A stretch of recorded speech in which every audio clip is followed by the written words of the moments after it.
మరి కీర్తన గ్రంథంలో 150 అధ్యాయం చదువుతున్నాం. దాన్ని కొంచెం మనందరితో కలిసి దాన్ని ధ్యానిస్తాము. దాంట్లో సత్యాన్ని గ్రహిస్తూ, దాంట్లో మంచితనాన్ని గ్రహిస్తూ, దాంట్లో శక్తిని, దేవుని యొక్క శక్తిని మన కార్యములను గ్రహిస్తూ మన జీవితంలో ముందుకు కొనసాగుటకు మనము ముందుకు వెళ్దాం. మరి 150 కీర్తన ఎవరైనా తీసుకెట్టినట్లయితే నేను చెప్పగలను. మరి మొదటిగా ఈ యొక్క 150 కీర్తనను మనం గ్రహించినట్లయితే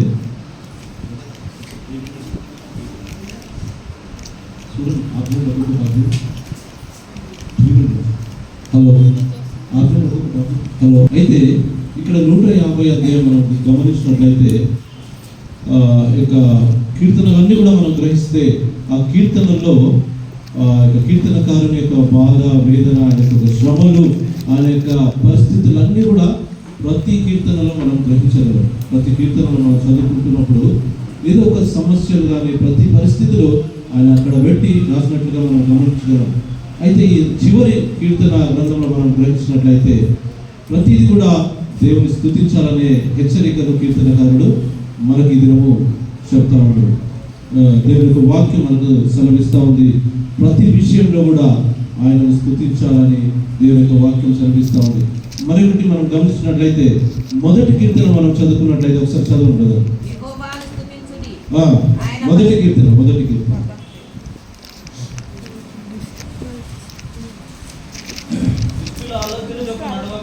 దుష్టుల ఆలోచన చొప్పున నడవక,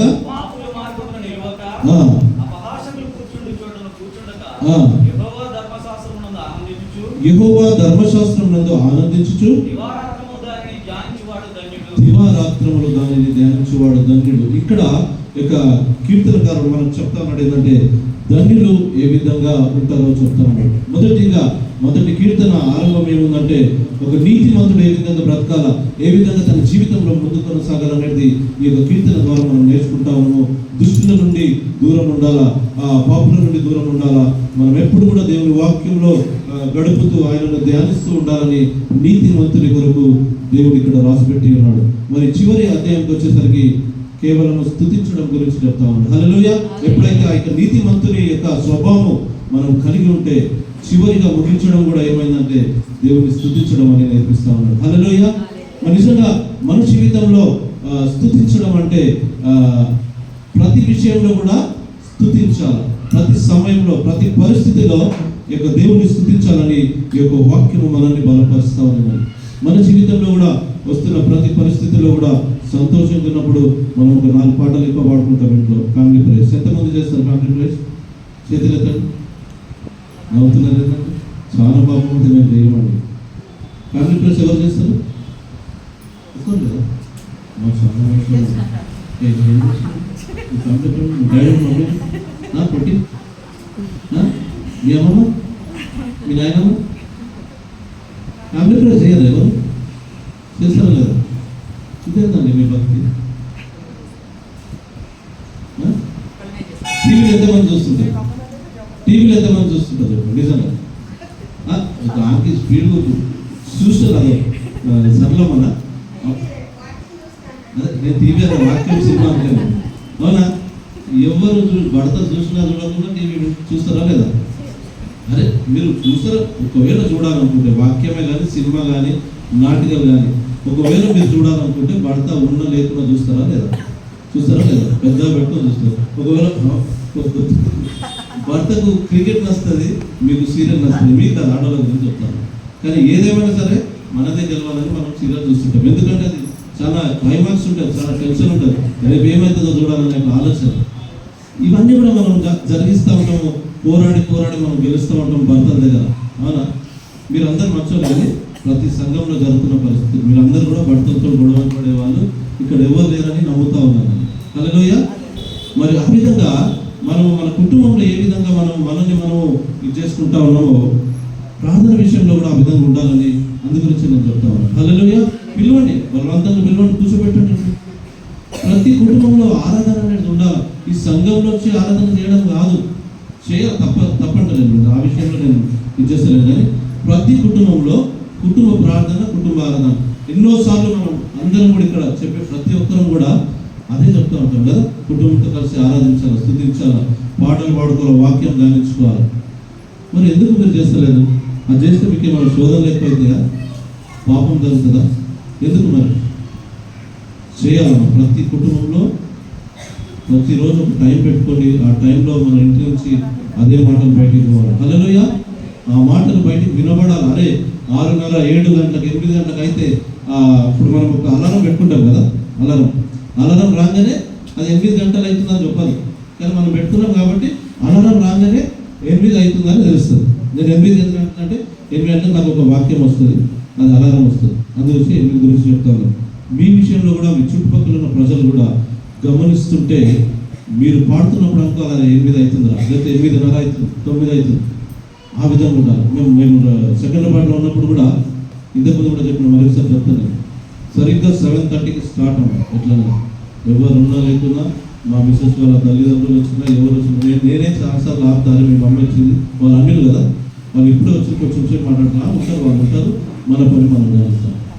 అది మనం జరిగించాలి. ప్రతి కుటుంబంలో కూడా కుటుంబ యజమానురాలిగా కుటుంబ ప్రార్థన జరగడం చాలా ప్రాముఖ్యమైన విషయం. సంఘంలో వచ్చి కొంచెం సేపు వాక్యం పెట్టడం వెళ్ళిపోతాం, కానీ కుటుంబంలో అనేది ఆరాధన కుటుంబంలో ఉండాలమ్మా. స్తుతి అనేది కుటుంబంలో ఉండాలి, వాక్యం ధ్యానించడం కుటుంబంలో ఉండాలి, ప్రార్థించడం కుటుంబంలో ఉండాలి. సంఘంలో వచ్చి చేయడం తప్పు కాదు, కానీ సంఘంలో చేస్తే సరిపోతుందనే ఆలోచన మనము కలిగి ఉండదని నేను మరొకసారి ప్రేమపూర్వకంగా మీకు మనవి చేసుకుంటా ఉన్నాను. దీన్ని తప్పుగా పట్టుకోకండి, తప్పుగా తీసుకుంటాం. అయితే ఈ యొక్క వాక్యంలో మనం గమనించినట్లయితే ప్రతిదీ కూడా స్తుతి గురించి చెప్పబడింది. స్తుతి అంటే అర్థమైంది చెప్పండి నాకు. స్తుతి అంటే అర్థం చెప్పాలా?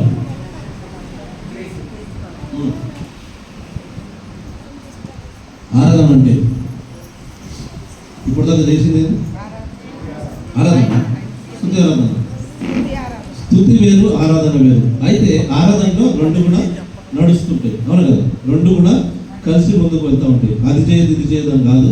స్తుతి వేరు, ఆరాధన వేరు. ఆరాధనలో ఇవన్నీ కూడా కలిసి ఆ యొక్క కార్యక్రమం ముందుకు జరుగుతూ ఉంటుంది. స్తుతి అనడంలో ప్రత్యేకమైన దాని మూల అర్థం ఏంటంటే కృతజ్ఞత కలిగి ఉండడం. హల్లెలూయా. స్తుతి అంటే కృతజ్ఞత కలిగి ఉండడం. మన జీవితంలో బ్రదర్స్ పాటలు పాడుతూ ఉన్నారు, మ్యూజిక్స్ వాయిస్తూ ఉన్నారు, ఇక్కడ జరుగుతూ ఉన్నాయి అన్ని, కానీ స్తుతించడం అంటే వాళ్ళని కూడా ఆ పాట నీకు రాని పాట పాడడం కాదు, అవును కదా. స్తుతించడం అంటే దేవుడు నీ జీవితంలో ఏం చేస్తా ఉన్నాడు, ఆ యొక్క వాళ్ళు పాడుతున్నప్పుడు ఆ యొక్క పాటలో ఉన్న అర్థాన్ని గ్రహిస్తూ మీ జీవితంలో జరిగిన సంఘటనలు జ్ఞాపకం చేసుకోవడం స్తుతి. హల్లెలూయా. ఆ స్తుతించడం అంటే ఆ విధంగా ఉండాలి. స్తుతి ఆరాధన అంటే దేవునికి మహిమకరంగా జరగాల. పాటలు పాడడం కాకుండా పాటలు పాడుతున్నప్పుడు ఆ పాట కూడా పాట పాడడం నీ స్తుతి కాదు. ఆ పాట పాడుతున్నప్పుడు నీ హృదయం కదిలించబడాలి. అందుకొచ్చే మంచి బ్రదర్ నెక్స్ట్ టైము ఇంతకుముందు జరిగినట్టుగా కొన్ని పాటలు సెలెక్ట్ చేసుకుంటారు, గ్రూప్లో పెట్టేసేయండి. ఎందుకంటే రాని పాటలు పాడడము, ఒకరికి వచ్చిన రాగం ఇంకొకరికి రాకపోవడం, ఇవన్నీ కూడా బాగలేవు చూడడానికి. స్టార్టింగ్ 5 పాటలు కూడా మీరు ఇంతకుముందు కూడా వెరోనికా సిస్టర్ పెట్టాడు కదా గ్రూప్లో, ఆ విధంగా పెడితే చాలా మంచిది. అందరూ కూడా కలిసి స్తుతించడానికి, ఆరాధించడానికి అవకాశం ఉంటుంది. చాలా ముఖ్యంగా ఏంటంటే అందరికి వచ్చే పాటలు కొన్ని రోజులు ఎన్నుకోండి. ఒకవేళ మంచి పాటలు పాడాలనుకుంటే మీరు ఒకరు పాడండి, మీరు అందరూ కూడా ఇప్పుడే అంటా ఉన్నాడు, ఆయన పాడిన పాట నీకు రాకపోతే దాన్ని కూడా తప్పుగా పాడడం కాదు, కానీ ఆ పాట ద్వారా నీ హృదయం కదిలించబడాలి. అదే స్తుతి ఆరాధన అనేది, అవును కదా. రాకపోతే ఆ పాటను వదిలేయండి, ఆ అర్థాన్ని గ్రహిస్తూ దేవుల్లో లీనమైపోయి మీరు దేవుల్లో ఆనందించాలా, ఆ యొక్క ఆనందం అనుభవించాలా. అదే స్తుతి ఆరాధన. నిజంగా ఈ వాక్యంలో మనం చదువుకుందాం. 150 వచనం అధ్యాయం మనం చదువుకుందాం. ఎవరైనా చదివి సహాయం చేయండి. యెహోవాను స్తుతించుడి, ఆయన పరిశుద్ధ ఆలయమందు ఆయనను స్తుతించుడి. పరిశుద్ధ ఆలయం అంటే ఏంది చెప్పాలా? అని చెప్పడం ఏదైనా గ్రీక్లో, హీబ్రూలో, అరాబిక్లో మాట్లాడినట్టు చూస్తున్నాం. ఏదైనా ఒకటి చెప్పండి, నా టైం అంతా వేస్ట్ చేస్తారు. నేను మాట్లాడేది వాక్యం చెప్పేది.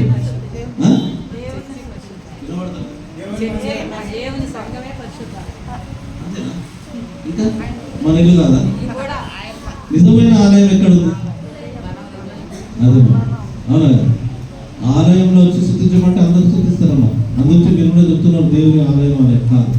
ఆయన ఏమంటాడు మరోసారి చదవలేదు, యెహోవాను స్తుతించండి, ఆయన పరిశుద్ధ ఆలయం. ఎవరో చూస్తున్నారని కాదు, ఏమో చేస్తున్నారని కాదు, ఆయన పరిశుద్ధ ఆలయంలో దేవుని స్తుతించండి. నీ హృదయపూర్వకంగా రావాలా. పాటల మీద దృష్టి పెట్టొద్దు, మా మనుషుల మీద దృష్టి పెట్టొద్దు. నీ హృదయం అంతా అక్కడ లీనం అయిపోవాలా. అప్పుడే నిజమైన స్థుతిని లోపలి నుంచి వస్తుందంట. హల్లెలూయా. దేవుడు అందుకు వచ్చే ముగింపు కీర్తనలో స్థుతి గురించి చెప్తా ఉన్నాడు. నిజంగా నువ్వు ఆ లీనం అయిపోతే నీ పరిస్థితులే వేరుంటాయి. స్థుతి అయినప్పుడు చదవండి. ఆయన బలమును ప్రసిద్ధి చేయు, ఆకాశ విశాలమందు ఆయనను స్తుతించుడి. ఆకాశం ఎంతవరకు ఉందండి? మనం కనుక్కోలేం కదా. ఆకాశ విశాలము, భూమి విశాలం ఎంతవరకు ఉందో అక్కడ వరకు కూడా దేవుని స్తుతించాలంట. మీరు అంటా ఉన్నారు ఆలయంలోనే స్తుతించాలా. అందుగురించి ఈ మాటను నిష్ఠగా తీసుకొని మీరు ఇళ్లలో ఫ్యామిలీ ప్రేయర్స్ చేస్తలేదు. చూసేసిరా? వాళ్ళిద్దరు చూసిరా? ఫోటోలు ఏమైనా తీసిరా? తీసుకుని ఫోటోలు తీసుకుంటా. ఏమంటా ఉన్నా నేను? ఎక్కడున్నా మనం? ఆకాశ విశాలము. ఇక్కడ మిమ్మల్ని అడిగితే ఏమంటా ఉన్నాడు? ఆ సంఘంలో పరిశుద్ధ ఆలయంలోనే ఆయన స్తుతించాలంటే చర్చిలో వచ్చినప్పుడే మనం మంచుకుంటే చాలు అన్నట్టుగా మీ అర్థం ఉంది. అయితే ఈ మాట పట్టుకుని మీరు ఇళ్ళలో ప్రార్థన చేస్తలేరు బహుశా. అవునా? అవునా? కరెక్టేనా? చేస్తున్నారా? మరి ఎందుకు ఇప్పుడు దాకా అడుగుతుంటే ఎవరు చెప్తున్నారు?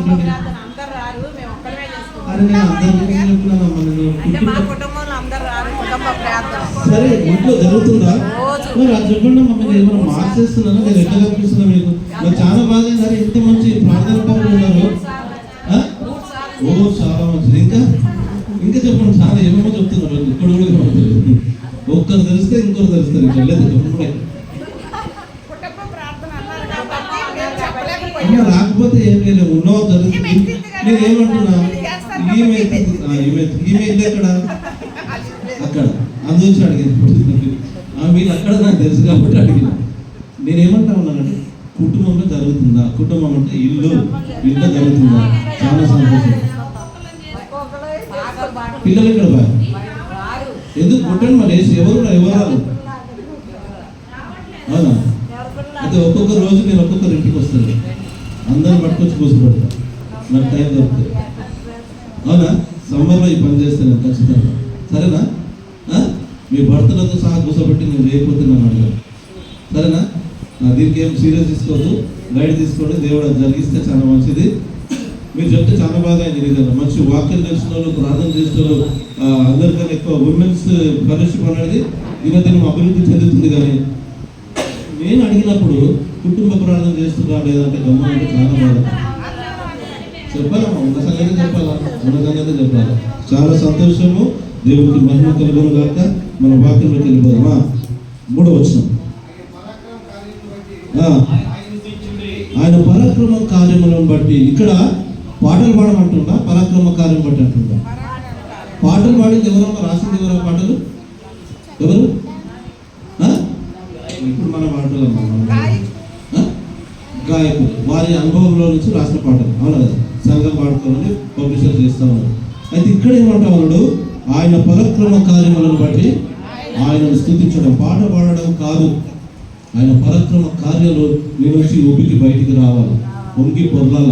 అప్పుడు నీ నుంచి కన్నీరు వస్తుంది. ప్రభా, ఒకరోజు నా జీవితంలో ఆ విధంగా జరిగించిన ప్రభా, ఈ దినం నేను నీకు దూరంగా బ్రతుకుతా ఉన్నాను. అటువంటి అనుభవంలో నేను లేను ప్రభా, నన్ను తిరిగి అటువంటి అనుభవంలోనికి, అటువంటి కన్నిటి అనుభవంలోనికి నన్ను నడిపించు ప్రభా అని ఆరాధనలో ఆ విధంగా స్తుతించాలని యొక్క వాక్యం సెలవిస్తాం. చెప్పండి ఇంకా చదవండి. ఆయన ప్రభావం బట్టి ఆయన స్తుతించండి, బూర ధ్వనితో ఆయన స్తుతించండి, స్వరమండలము సితారతో ఆయనను స్తుతించండి. ఇన్స్ట్రుమెంట్స్ లేకుండా కూడా మీకు దేవుడు మంచి నోరునిచ్చిండు, మంచి రాగాన్ని ఇచ్చిండు, మంచి గొంతుకనిచ్చిండు. దాన్ని బట్టి మీ ఇంట్లో నుంచి ఆ సౌండ్ బయటికి పోవాలి. హల్లెలూయా. ఆ యొక్క పాట, ఆ యొక్క స్తుతి కీర్తన బయటికి వెళ్ళినప్పుడు వీళ్ళు ఏంటి, ఎప్పుడు చూసినా వాళ్ళకి కష్టాలు వస్తాయి, మన దగ్గరనే వాళ్ళకి వస్తాయి, రోగాలు వస్తాయి, అన్నీ వస్తాయి. కానీ 7:30 కాగానే వాళ్ళ ఇంట్లో నుంచి ఒక పాట వినబడుతుంది. నిజంగా వాళ్ళ ఉన్న ప్రత్యేకత ఏంది, వాళ్ళ ఉన్న రహస్యం ఏందని వాళ్ళు వెతుకులాడాలంట. వెతికి వెతికి వెతికి వెతికి దేవుని దగ్గరికి రావాలంట. పాటలు పాడతారా మీరు కుటుంబ ప్రాంతంలో? ఎట్ట పక్కన వినపడుతున్నా ఎట్ట పాడతారా? ఏమనుకోదు, నేను ఒక ఫ్రెండ్గా మాట్లాడతాను, ఒక కుటుంబంగా మాట్లాడతాను. పెద్దగా పాటలు పాడండి, సంఘంలో పాడండి, ఆపేసేయండి. ఇంట్లో పెద్ద పాటలు పాడండి. ఆ పాటల ద్వారా అనేకులు ఆశ్చర్యపోతారు మీ జీవితాన్ని చూసి. నిన్ననే వీళ్ళ ఇంట్లో ఒక సమస్య జరిగింది.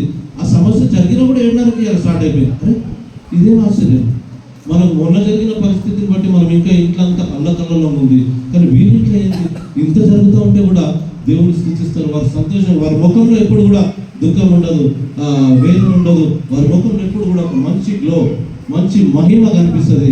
వీళ్ళ రహస్యం ఏంది? ఒకవేళ మతోన్మాదులు కూడా ఈ పాట వింటుంటే వారి హృదయాలు మార్చబడతాయి. హల్లెలూయా. ఎందుకంటే వారి కుటుంబంలో బయట ఏదో నేర్పిస్తూ ఉంటారు, చేస్తూ ఉంటారు, కానీ ఇంట్లో వారి కుటుంబాల్లో సరిగా ఉండదు. అటువంటి వారు దేవుని దగ్గరికి రావాలంటే మీ కుటుంబ ప్రార్థన ఎంతో ప్రభావితము మీ ప్రాంతంలో జరిగిస్తారు. హల్లెలూయా. మరి చదవండి, ఇంకా చదవండి.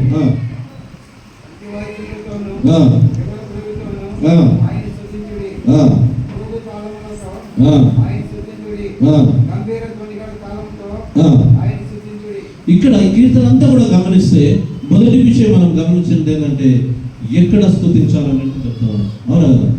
రెండవది ఏంటంటే ఎవరు స్తుతించాలని చెప్తాము. మూడవ విషయం ఏంది చెప్పాలి మీరు? ఎందుకు స్తుతించాలి, ఎందుకు స్తుతించాలి, ఎక్కడ, ఎందుకు, ఎవరు, అవునా? ఈ మూడు విషయాలు కీర్తన గ్రంథంలో మనం గమనించాలా. ఇంకా ఎవరు స్తుతించాలంటే చివరి వర్షం మనం చదువుకొని మనం గుర్తించాం. సకల ప్రాణులు యెహోవాను స్తుతించండి. సకల ప్రాణులు అంటే మనం కాకుండా జంతువులను పక్కన పెట్టండి, సకల ప్రాణులు అంటే మనమే పెట్టుకుందాం. అర్థమైందా?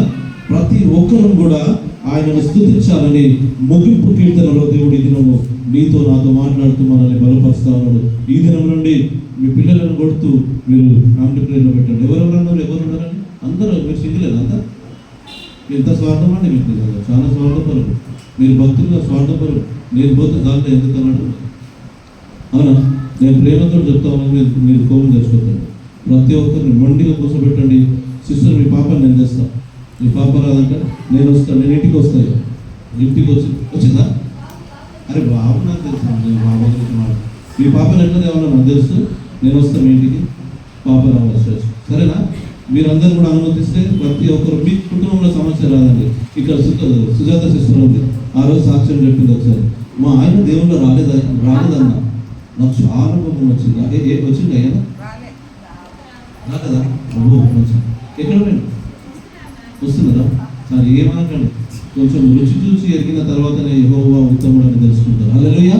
ఆ రుచి నిజంగా నా జీవితంలో, మా కుటుంబంలో కూడా మా వారి 10 గంటలు వెళ్ళిపోయాడు, అన్నీ ఉండి అన్నీ చేసిపోయాడు. కానీ ఉండు, నేను తింటున్నా ఉండు అంటే వేరే 10 గంటలకు స్టార్ట్ అయ్యింది. నువ్వేం స్టేజ్ ఎక్కేది ఉందా పోయి, నువ్వు మెసేజ్ చెప్పేడుతుందని సాంగ్సాన్ని తిట్టిన నేను రాకముందు. ఆమెనే నాకు నేర్పించింది. నేను క్రైస్తవుడిని, ఆమె అన్ని రాదు.